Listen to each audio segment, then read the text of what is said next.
Hey everybody, and welcome to the Labyrinth of Limitations.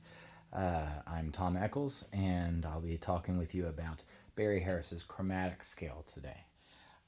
Feel free to reach out to me if you have any questions, and give a subscribe and a like if you like this stuff.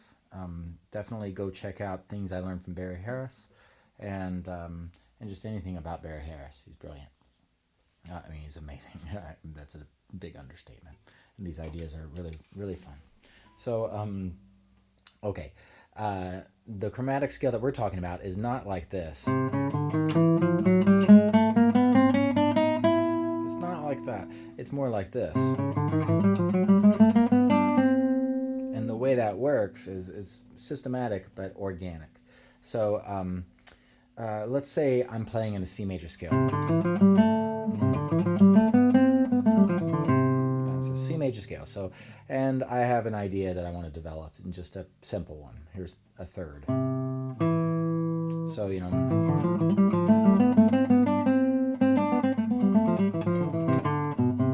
that idea. So it's just playing a scale in thirds, but I want to develop this idea.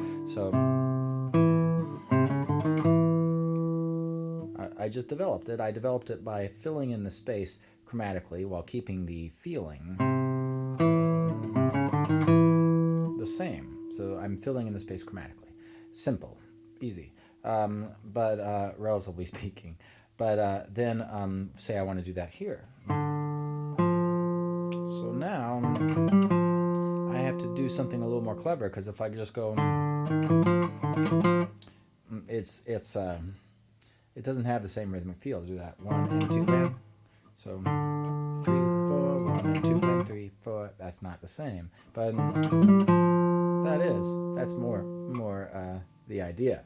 So then, so what I'm doing there is I'm applying Barry Harris's chromatic scale idea, and what that is that you view half steps as in their rhythmic value. So I go.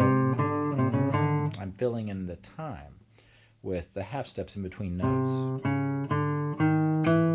That's what I did when I filled in this. But when I do this, I don't have a half step between E and F, and that throws off the rhythm. So to make that time be the same, I am jumping up to the next scale degree and then going to the note, the gold tone, like that. And then I'm going to do the same thing when I want to fill in the space between here and here. I'm not going to go like that. I'm going to go. So I keep those half steps, the rhythmic half steps, you could say. And then, so where was that? So now, so that's the idea. And then,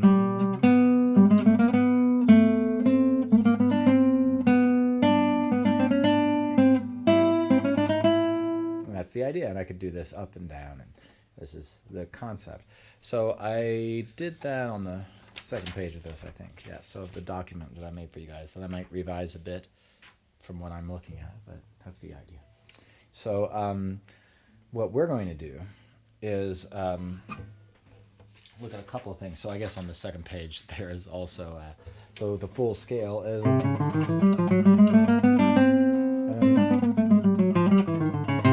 sloppy, but that's the idea. That's the full scale, and I'm just jumping up to the next scale degree. So I jumped up to D when I was on B to fill in the space, because there's no space between B and C. There's no space. So now what if I were playing a Mixolydian scale? Like that. What if I were doing that? Well, then I would need to put... I would need to watch out for the space between A and B flat. So, and then I'm doing the same thing on the way down. So I'm going C chromatically down to B flat. Now I need to jump back up to C because there's no space between B flat and A. Same thing between F and E. So that's the same concept there. So now I'm just showing one more example, kind of like the thirds, but what if it was a triad?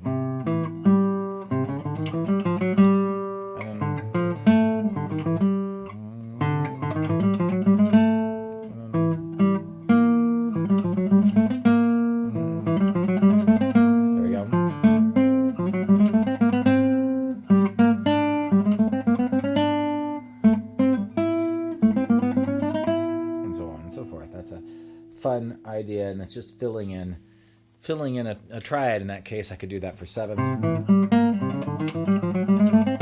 right? And then right. I skipped over stuff. I just that's the idea. These are the what Barry Harris calls the ABCs. I'm pretty sure he calls them that. I've never met Barry Harris. I hope to sometime soon. But I've learned a lot from people who have learned from him, particularly that things I learned from Barry Harris page. So let's check out what happens when we look at a C minor 6 diminished scale. So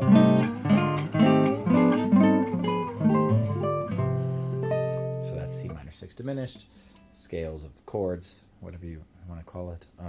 So that is made up of C minor 6 and the diminished chord, right? So that has, it's like a melodic minor ascending with a sharp 5 added, which gives us the extra note of the diminished chord, which is made up of scale degrees 2, 4, sharp 5, and major 7. So if I understand that, this is going to be a test of whether or not I understand the scale well enough to apply the concept. And here I go.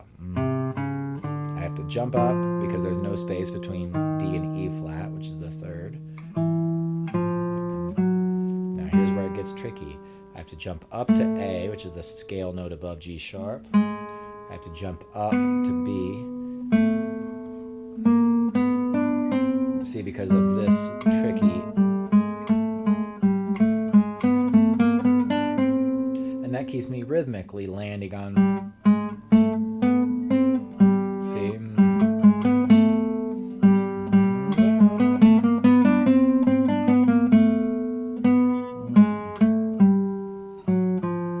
Right? That's the idea. So now, with that in mind, now I can start to harmonize it, because that's going to keep me where on every quarter note, if those were eighth notes, the chromatic scale, every quarter note I'm alternating between a 6 chord and a diminished chord. So I can do stuff like, and that's all I'm doing there is just going up the chromatic scale of the C minor 6 diminished, starting on the 6. So I'm going,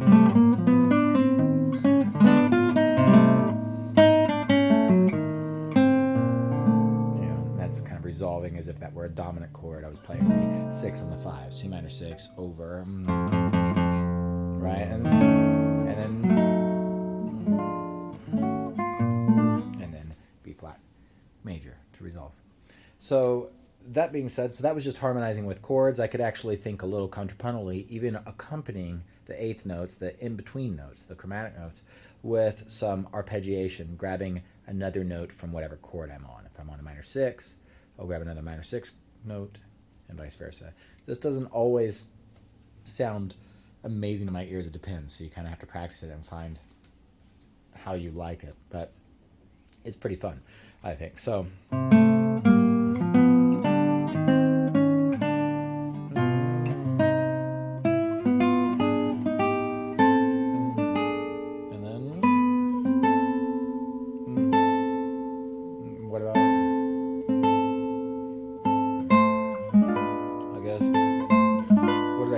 that's what I did. Yeah. So, and that could keep going if you wanted to. Maybe this is diminished, or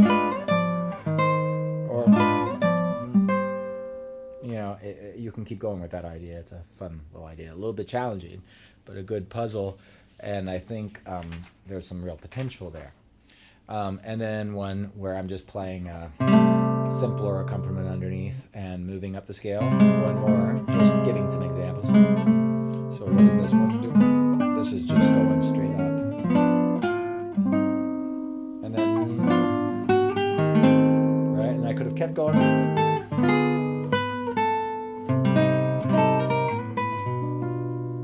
And then,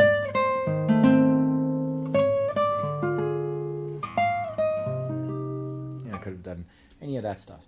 And these sound good on all scales, so I don't have it in the PDF, but so I'll do B flat major 7. okay, because that's more where my ear is now. So then that is whoops. And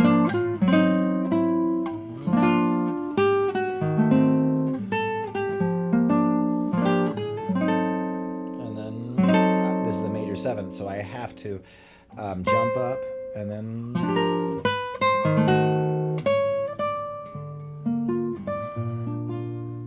That would be on B flat major. Gosh, even on one that we haven't talked about yet is the dominant 7 flat 5 diminished scale, which we're going to talk about.